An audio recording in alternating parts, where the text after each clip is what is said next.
ज्ञापित। हिसुआ में देश के चाणक्य का पदार्पण, नवादा लोकसभा, चूंकि प्रवास में हर एक जगह वो घूम रहे हैं, लोकसभा नवादा है, नवादा में भी हो सकता था, हिसुआ में कार्यक्रम, इसके क्या मायने, चूंकि जनता सवाल पूछ रही है। इसलिए मेरे लिए ये मायने नहीं रखता है भारतीय जनता पार्टी के कार्यकर्ताओं के लिए कि कौन होगा, कब होगा, कौन सा चेहरा होगा। भारतीय जनता पार्टी का चेहरा होगा, कमल फूल के रूप में सिंबल होगा। पार्टी को लेकर के एक सवाल कि पार्टी ने हाल में प्रदेश अध्यक्ष और कई हर एक जिले के अध्यक्ष को भी नए तरीके से चुना है, और उसमें एक जाति विशेष को बहुत ही खास महत्व दिया गया है। मसलन कुशवाहा जाति के 4 साल के कार्यकाल को इनके जो भी प्रेजेंट एमपी है, किस रूप में आप देखते हैं, कितना नंबर देना चाहेंगे? 10। नमस्कार, मैं हूं सुमन कुमार, आप देख रहे हैं मंथन भारत। मंथन भारत पर आज चर्चा के लिए हमारे साथ जो शख्स बैठे हैं वो किसी परिचय के मोहताज नहीं है। 3 बार के हिसुआ से विधायक रहे, विकास पुरुष के नाम से चर्चित श्रीमान अनिल सिंह जी। सर, आपका बहुत बहुत स्वागत है हमारे इस। धन्यवाद सर, अभी हाल में ही भारत के यशस्वी गृह मंत्री जी का बहुत बड़ा कार्यक्रम नवादा लोकसभा, वो भी खास करके हिसुआ में संपन्न हुआ, और जो कि आप ही के नेतृत्व में संपन्न हुआ। उसके लिए आपको और आपकी पूरी टीम को ढेर सारी बधाई, बहुत बहुत शुभकामनाएं। धन्यवाद। इसके लिए हम अपनी ओर से आपके चैनल के माध्यम से नवादा जिले की तमाम जनता और उसमें लगे हुए तमाम कार्यकर्ताओं को यह धन्यवाद ज्ञापित है। उन लोगों ने इस कार्यक्रम को सफल बनाया, और नवादा के साथ साथ शेखपुरा, गया के सटे ज़िले से कुछ जो पार्ट हैं वो, और नालंदा, वहाँ से भी हमारे कार्यकर्ता आए थे। वहाँ से आने वाले कार्यकर्ताओं को भी मैं दिल की गहराई से धन्यवाद ज्ञापित करता हूँ। हिसुआ में देश के चाणक्य का पदार्पण, नवादा लोकसभा, चूंकि प्रवास में हर एक जगह वो घूम रहे हैं, लोकसभा नवादा है, नवादा में भी हो सकता था, हिसुआ में कार्यक्रम, इसके क्या मायने, चूंकि जनता सवाल पूछ रही है। ये सौभाग्य है मेरा कि प्रदेश नेतृत्व और केंद्रीय नेतृत्व ने यह कार्यक्रम दिया, और कार्यक्रम नवादा जिला संसदीय क्षेत्र को मिला था। हम लोग चाहते थे ITI के मैदान में यह कार्यक्रम हो, पर जिले में होमगार्ड की बहाली चल रही थी, वो कैंपस खाली नहीं था, और उन परिस्थितियों में कार्यक्रम की तिथि निर्धारित हो गई थी। हम लोगों ने हिसुआ इंटर विद्यालय के प्रांगण का सुझाव दिया, और नेतृत्व ने उसे स्वीकारते हुए ये कार्यक्रम हिसुआ को दिया। मैं आभार व्यक्त करता हूँ। 5 विधानसभा है, 5 विधानसभा में कहीं नहीं होकर के हिसुआ में मिल रहा है। नेतृत्व को भी ये ज्ञात था कि यही सफल हो सकता है आयोजन, या फिर एक स्लोगन चला था कि नवादा का बेटा नवादा का नेता। कार्यक्रम हिसुआ में हुआ, यह मेरा सौभाग्य है, पर यह संसदीय क्षेत्र, लोकसभा संसदीय क्षेत्र प्रवास कार्यक्रम था। उसमें लोकसभा के अंतर्गत आने वाले 6 विधानसभा में कहीं भी होता, यह कार्यक्रम भारतीय जनता पार्टी के कार्यकर्ता ऐसे ही सफल बनाते जैसे हिसुआ में हुआ है। पर हिसुआ में हुआ, यह मेरे लिए अवश्य सौभाग्य का विषय है कि चूँकि जिस क्षेत्र का नेतृत्व मैं 3 बार किया, वहाँ पे देश के यशस्वी गृह मंत्री एवं सहकारिता मंत्री जी का कार्यक्रम हुआ, तो बहुत करीब से और नज़दीक से मेरे निर्वाचन क्षेत्र के लोगों को ये अपने यशस्वी नेता को देखने और सुनने का अवसर मिला। इसके लिए मैं नेतृत्व को दिल की गहराई से धन्यवाद ज्ञापित करता हूँ। नवादा का बेटा नवादा का नेता हो रहा है इस बार।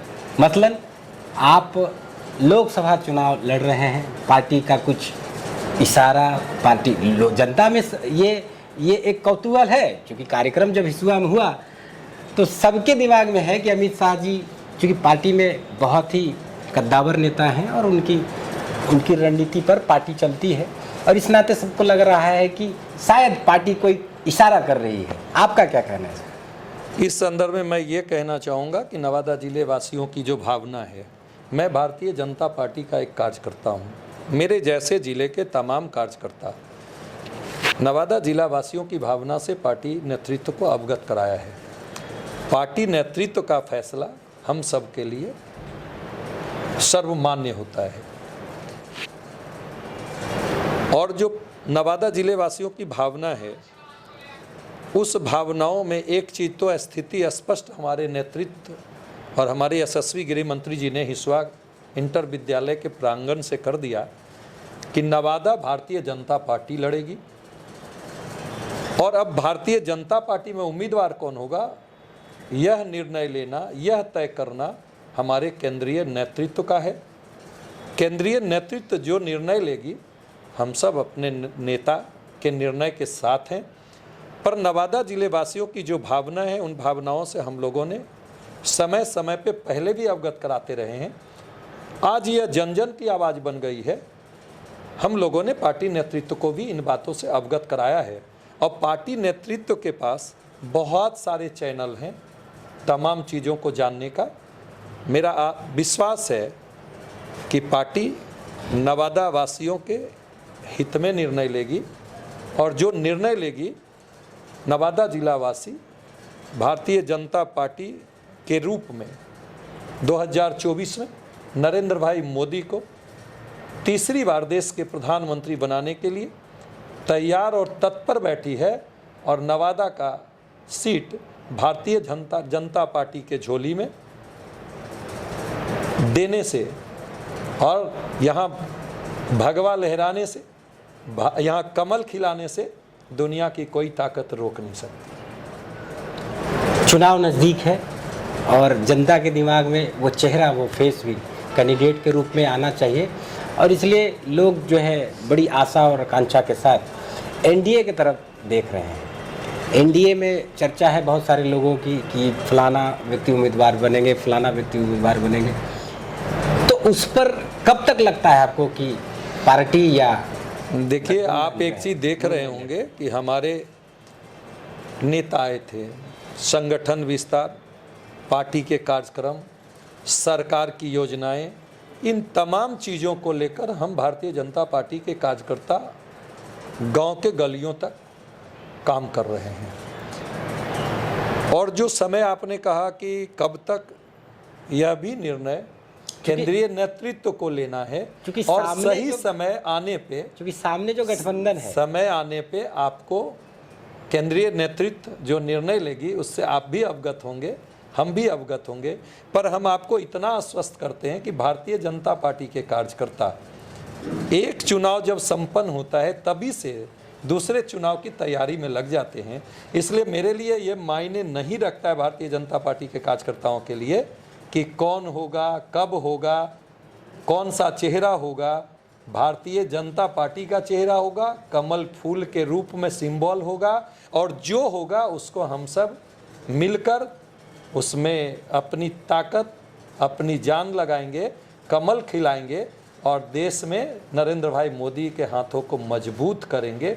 और यशस्वी प्रधानमंत्री जिस कार्यों को लेकर चले हैं, परम वैभव पर हमारा यह देश जाए, विश्व गुरु कहलाए, इसकी चिंता हम सब भारतीय जनता पार्टी के कार्यकर्ता कर रहे हैं। पार्टी को लेकर के एक सवाल कि पार्टी ने हाल में प्रदेश अध्यक्ष और कई हर एक जिले के अध्यक्ष को भी नए तरीके से चुना है और उसमें एक जाति विशेष को बहुत ही खास महत्व दिया गया है। मसलन कुशवाहा जाति के आपके पूरे जो प्रदेश के अध्यक्ष हैं वो भी हैं और कई एक ऐसे जिले जो एक रिकॉर्ड रहा था वहाँ भी कुशवाहा जाति के लोगों को अध्यक्ष बनाया गया। ये जो रणनीति है पार्टी की, देखिए नीतीश कुमार के किस पॉइंट पर आप जो है आपकी पार्टी प्रहार करना चाह रही है, इसके पीछे पूरी रणनीति क्या है? ऐसी कोई बात नहीं है। हमारी पार्टी है, हमारा अपना संगठन है। पार्टी की मजबूती, पार्टी के विस्तार के लिए प्रदेश में बैठे हमारे नेतृत्वकर्ता, देश में बैठे नेतृत्वकर्ता, जिला में हमारे जैसे कार्यकर्ता, हम लोग पार्टी को शिखर पे पहुंचाने में प्रयत्न और प्रयास करते हैं। उस हिसाब से कहाँ कौन सा समीकरण उचित है, उस हिसाब से जिम्मेवारी देते हैं और जिन्हें जिम्मेवारी दी जाती है वो अपने जिम्मेवारी का निर्वहन करते हैं और हमारे जैसे कार्यकर्ता उन्हें सहयोग करते हैं। उस दृष्टिकोण से जाति विशेष पे इसे लेकर नहीं जाना चाहिए। भारतीय जनता पार्टी एक ऐसी पार्टी है जहां सबका साथ, सबका विकास, सबका विश्वास अर्जित कर हम आगे बढ़ रहे हैं। तभी तो 2 सांसद से आज हम इतने सांसद, इतनी बड़ी पार्टी जिसके कार्यकर्ता 80 करोड़ लगातार हमारे देश में कार्यकर्ता हैं और इतने शिखर तक पहुंचे हैं, तो कहीं ना कहीं सभी लोगों का, सभी वर्गों का और सभी धर्म के लोगों का इसी से सानिध्य और सहयोग मिला है, तभी भारतीय जनता पार्टी इतनी ऊंचाई पर पहुंची है। एक आपकी पार्टी में एक परिपाटी रही थी कि पुराने कार्यकर्ताओं को तरजीह देना, जो संघ से जुड़े हों, पार्टी के शुरुआती दौर से लोग जो जुड़े हों, उनको खास करके प्रदेश अध्यक्ष का जो पद है वैसे उस पर जो है पुराने लोग रहते थे। अभी कई एक पार्टियों से जो लोग आ रहे हैं उनको भी सीधा आप अध्यक्ष बना दे रहे हैं। एक जगह तो पार्टी ने मुख्यमंत्री भी बना दिया कांग्रेस से आए विश्व शर्मा को। तो पार्टी बदल रही है बीजेपी, या जीत के लिए कुछ भी अब करेगी? देखिए, बात वैसी नहीं, जिसमें क्षमता है पार्टी हमारी, जिस कार्यकर्ताओं में क्षमता है, जो सामर्थ्यवान हैं, जो पार्टी और सरकार में अपनी भूमिका का निर्वहन करते हुए समाज सेवा, लोगों की सेवा कर सकते हैं, जन सरोकार से जुड़े लोग हैं, वैसे लोगों को पार्टी आगे लेकर आती है। और एक भारतीय जनता पार्टी मात्र पार्टी है जिसमें वंशावली से नहीं, कार्यकर्ताओं के कार्य से, कार्य संस्कृति और पद्धति से, उनकी ईमानदारी और निष्ठा के से उससे उसका असेसमेंट, आकलन कर भारतीय जनता पार्टी अपने नेतृत्व में या सरकार में उस चेहरे को आगे करती है। और समय समय पे चुनावी परिस्थितियां, समीकरण, उस हिसाब से भी संगठन में और सरकार में लोग होते हैं। और उसमें जब भारतीय जनता पार्टी किसी जाति की पार्टी नहीं, व्यक्ति की पार्टी नहीं है, भारतीय जनता पार्टी एक परिवार है और उसमें किसी भी जाति के लोग को कोई भी दायित्व मिले उसमें तमाम पार्टी के कार्यकर्ता दिखाई पड़ते हैं और वो व्यक्ति जो शीर्ष पे होते हैं वो तमाम कार्यकर्ताओं में अपने आप को समाहित करते हुए दिखाई पड़ते हैं। ये आपको देश के प्रधानमंत्री से आप उठाएंगे और मंडल और पंचायत के अध्यक्ष तक जाएंगे तो आपको दिखाई पड़ेगा कि एक परिवार के जैसा हमारा लगाव एक दूसरे से होता है। और इसीलिए भारतीय जनता पार्टी आज इस शीर्ष पे पहुंची है। इसी से एक सवाल उठता है कि, और इसीलिए सवाल भी है कि पार्टी की जो विचारधारा रही है और पार्टी का जो ढर्रा रहा है चलने का, चुनाव में जाने का, संगठन को मजबूत करने का, संगठन को एकीकृत करने का, और इसीलिए सवाल भी रहा है कि जात की पॉलिटिक्स जो बिहार में होती है, महागठबंधन के जो तमाम पार्टियां हैं, जैसे अभी फिलहाल आपने देखा कि एक जाति विशेष का वोट लेने के लिए जेन 11 में परिवर्तन कर दिया गया, जिनको फांसी की सजा थी, बाद में सुप्रीम कोर्ट ने उसको आजीवन कारावास दिया। और एक बहुत बड़ा मैसेज है, सुशासन बाबू अपने आप को कहते हैं नीतीश कुमार, लेकिन उन्होंने उस चीज को दांव पर रख कर करके जेल मैनुअल में बदलाव किया। देखिए, तो जाति विशेष की पॉलिटिक्स है, तो बीजेपी भी क्या उसी धरने पे चलेगी, कास्ट पॉलिटिक्स या वोट बैंक की पॉलिटिक्स?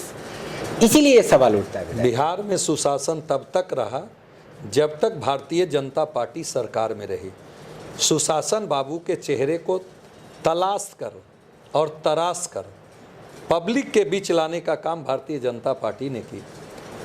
और अब फिर से जिनके साथ नीतीश बाबू गए हैं, वो लोग, वो लीडर, उनके वंशज सरकार में है, सिस्टम में है।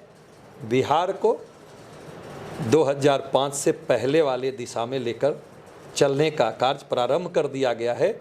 आपके चैनल के माध्यम से बिहार की जनता से निवेदन होगा कि बिहार को, जो भारतीय जनता पार्टी ने एनडीए की सरकार में सुशासन स्थापित किया था, आने वाले 24 देश में यशस्वी प्रधानमंत्री जी को ताकत दें और 40 का 40 सीट भारतीय जनता पार्टी और एनडीए गठबंधन के झोली में दे और 25 में बिहार में भारतीय जनता पार्टी की सरकार बनाए।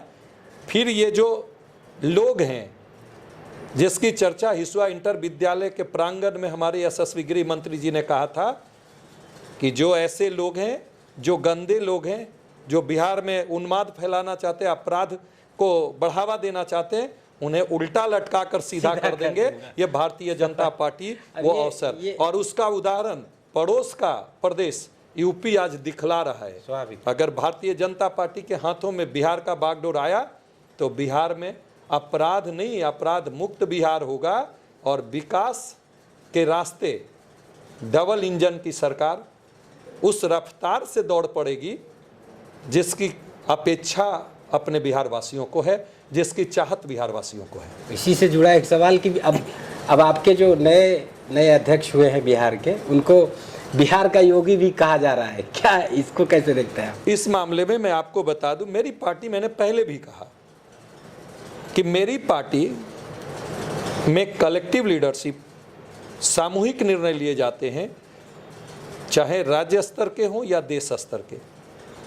जब अभी 24 की बातें सामने है, 25 की बातें जब आएगी और हमारे केंद्रीय नेतृत्व, प्रदेश नेतृत्व जो निर्णय लेगी, उस निर्णय के साथ भारतीय जनता पार्टी के एक एक कार्यकर्ता चलते हुए बिहार में भारतीय जनता पार्टी की सरकार बनाएंगे और बिहार में सुशासन लाएंगे और विकास को गति प्रदान करने में अपनी भूमिका निभाएंगे।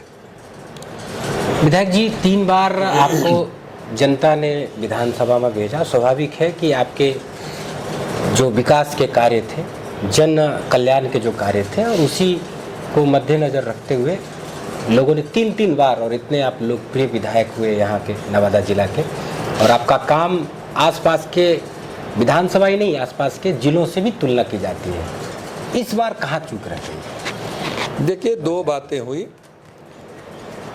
हम अपने निर्वाचन क्षेत्र की जनता को दिल की गहराई से धन्यवाद ज्ञापित करता हूं। उन लोगों का स्नेह, उन लोगों का प्यार आज भी मुझे कम नहीं मिला। इस चुनाव में समीकरण कुछ ऐसे बने, साथ ही साथ नीतीश कुमार जी के प्रति इतनी एंटी इनकम्बेंसी थी। मेरा जो क्षेत्र है, मैं जहां से चुनाव लड़ता हूं, जो स्वाभाविक वोटर थे भारतीय जनता पार्टी और एनडीए के, उसमें नाराजगी थी, खासकर युवाओं में काफ़ी नाराजगी थी।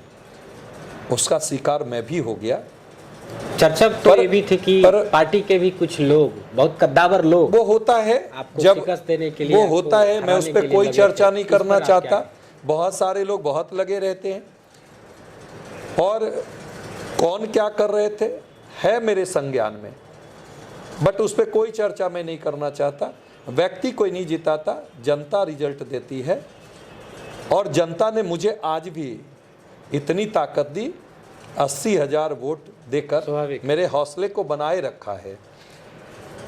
और जो आज इतने कम समय में, अब जब जाते हैं, मैं किसी फंक्शन में जाता हूँ, किसी कार्यक्रम में जाता हूँ, कभी घटना दुर्घटनाओं में किसी गांव में जाता हूँ, तो लोगों के जो शब्द सुनाई पड़ते हैं वो मुझे ताकत भरता है कि हम लोग बहक गए थे, हम लोगों ने गलतियां कर दी, हम लोग उस समय समझ नहीं पाए।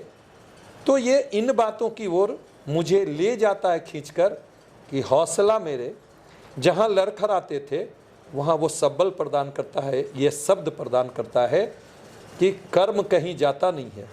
और आज भी मैं कहता हूं अपने क्षेत्र की जनता से, मुझे जो आपने जिम्मेवारी दी, 3 बार अपने निर्वाचन क्षेत्र का लगातार नेतृत्व करने का, मैं जीवन पर्यंत आपका कर्जदार रहूँगा।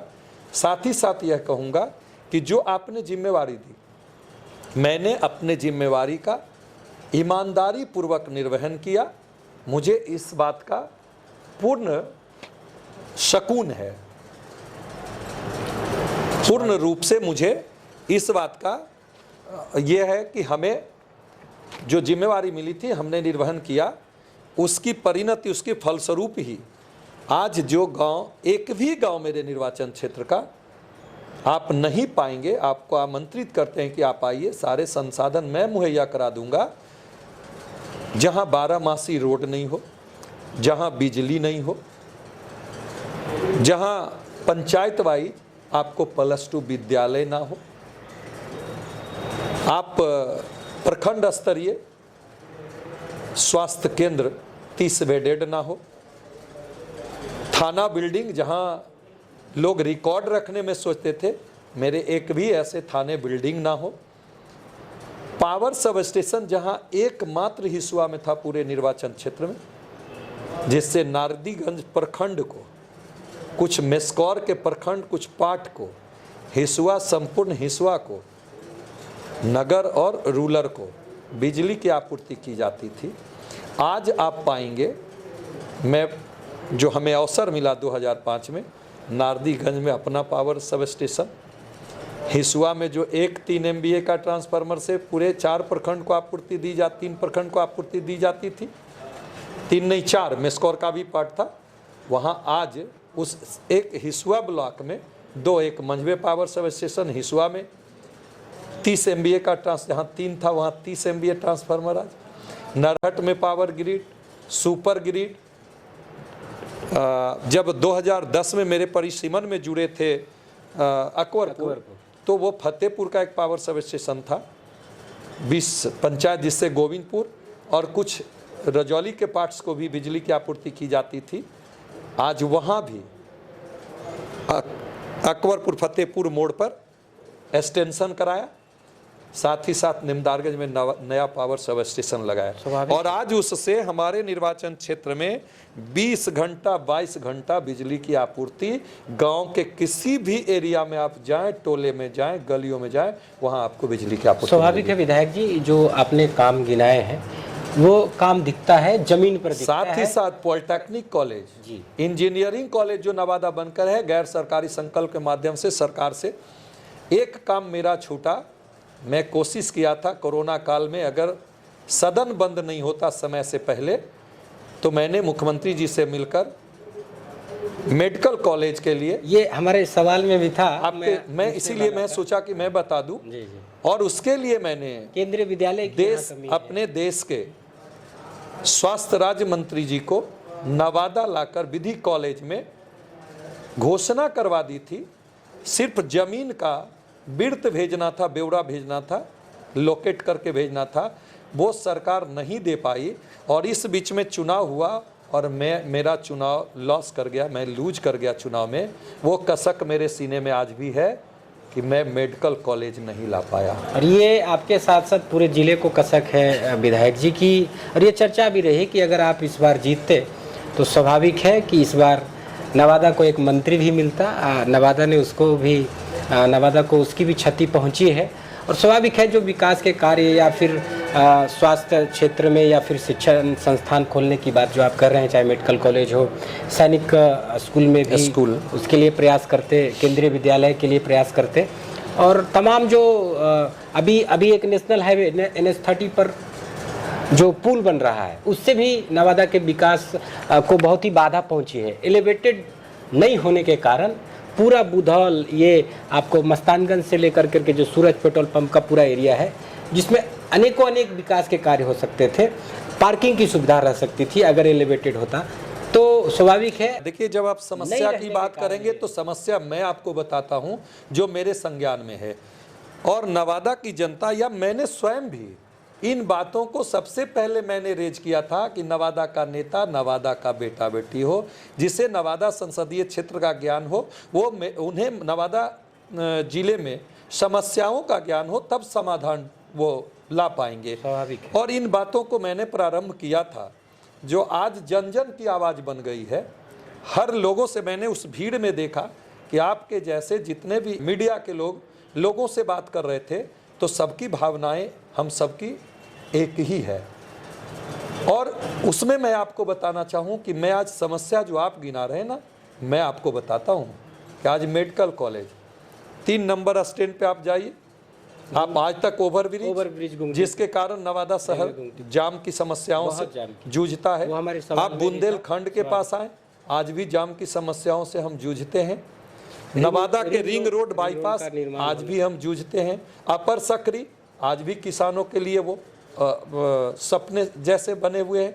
हमारा वारसलीगंज का चीनी मिल का समस्या जमाने से लोगों के संज्ञान में रहा, अब तक उसका समाधान नहीं निकल के आ पाया। तो उसके कल पुर्जे भी बिक गए। हाँ, और यहाँ ऐसे इंस्टीट्यूशन जो हमारे बच्चे आज बाहर जाकर पैसे देते हैं, वो चाहे प्राइवेट लोगों से संपर्क कर या गवर्नमेंट से, मैं वही कहना चाहता हूँ।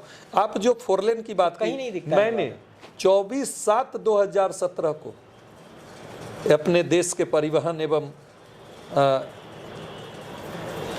ये रोड परिवहन मंत्री जी से मिल करके मैंने आग्रह किया था, उन्होंने उस पर डीपीआर बनाने का आग्रह किया था। वो सफ़र वहाँ से शुरू हुआ, आज निर्माण प्रारंभ है। लेकिन वहाँ पे आज हमारे स्थानीय सांसद शायद जाकर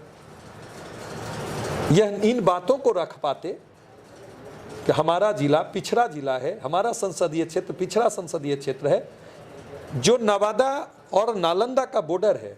वहाँ के बाद जब आप बढ़ेंगे बख्तियारपुर की ओर तो सारे एलिवेटेड आपको ब्रिज मिलेंगे और जहां से नवादा प्रारंभ होता है वहां से छोड़ दीजिए अन्य जगह की बात, नवादा शहर भी मेरा 2 पार्ट में बट गया।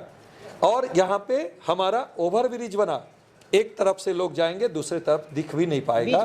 साथ ही साथ अगर वो एलिवेटेड होता तो हम अपने बॉर्डर एरिया से रजौली बॉर्डर तक जाते तो हम लाखों लोगों के लिए रोजगार मुहैया करा पाते। उस ब्रिज के नीचे रेहड़ी वाले, ठेला वाले, सब्जी वाले, कृषक भाई अपने सामग्रियों को बेचकर पार्किंग की व्यवस्था करते हुए अपने नवादा जिले वासियों को रोजगार मिलता। यह जिम्मेवारी हमारे संसदीय क्षेत्र के जो नेतृत्वकर्ता होते उनकी बनती है। इसका समाधान नहीं होना, इसका दुख है मुझे, क्योंकि मैं भी उस एनडीए का पार्ट हूं और मैं एक ऐसा व्यक्ति हूं जो सच्चाई जहां है वहां अपनी बातों को भी रखता हूं और स्वीकारता हूं। और इन चीज़ों के लिए ही मैं जब बातें उठाई थी, कहीं ना कहीं अपने ज़िले की समस्याओं की ओर जब मैं जाता था, मेरा विजन वहां तक जाता था कि मैं अभी भी अन्य ज़िले की भांति मैं कहाँ खड़ा हूँ और इसके समाधान के लिए कौन कौन से रास्ते हो सकते हैं, कौन कौन से व्यक्ति के कंधे पे जिम्मेवारी है, कैसे इसका निर्वहन करते हुए हम समाधान ला सकते हैं। मैं वही सोच करके इन बातों को, और आज भी कभी कभी बातें जब आती है तो अब तो मैं ना भी बोलूं तो लोग कमेंट करते हैं तो उस उन बातों को मेरी ओर इंगित करते हैं। पर मुझे इस बात का बहुत सुकून है कि जिन बातों की ओर मैंने ध्यान आकृष्ट कराया था, देर से ही सही आज नवादा की जन जन की आवाज़ बन गई है। और मुझे आशा ही नहीं, पूर्ण विश्वास है कि हमारे नेतृत्वकर्ता, केंद्रीय नेतृत्व इन बातों पे निश्चित रूप से ध्यान देगी और इसका समाधान ढूंढकर हम लोगों को देगी। पिछला लोकसभा चुनाव जब चल रहा था तो आपने बहुत ही चढ़ बढ़ करके इसमें अपनी भागीदारी सुनिश्चित की थी। स्वाभाविक है कि पार्टी के गठबंधन के लोग लड़ रहे थे। आपने बहुत मेहनत भी किया था, खास करके अपने विधानसभा क्षेत्र में, और इसका प्रतिफल रहा कि चुनाव जीत पाए। 4 साल के कार्यकाल को इनके जो भी प्रेजेंट एमपी है, किस रूप में आप देखते हैं, कितना नंबर देना चाहेंगे? 10 हमसे बेहतर इस संदर्भ में नवादा जिले की जनता बताएगी। मुझे इस पर कुछ कहना नहीं है, मेरे गठबंधन के साथी हैं, इसलिए इस संदर्भ में मुझे कुछ भी कहना उचित नहीं लगता।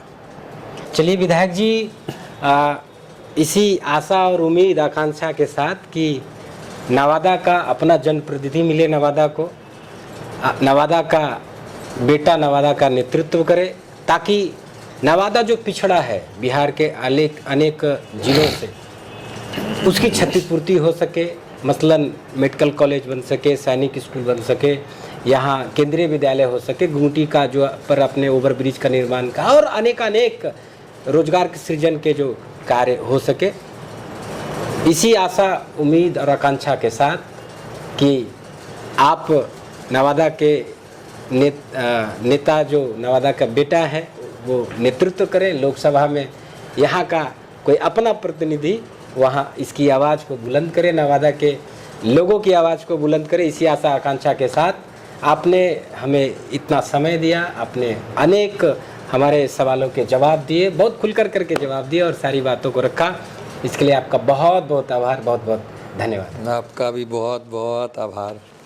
Thank you. Thank you.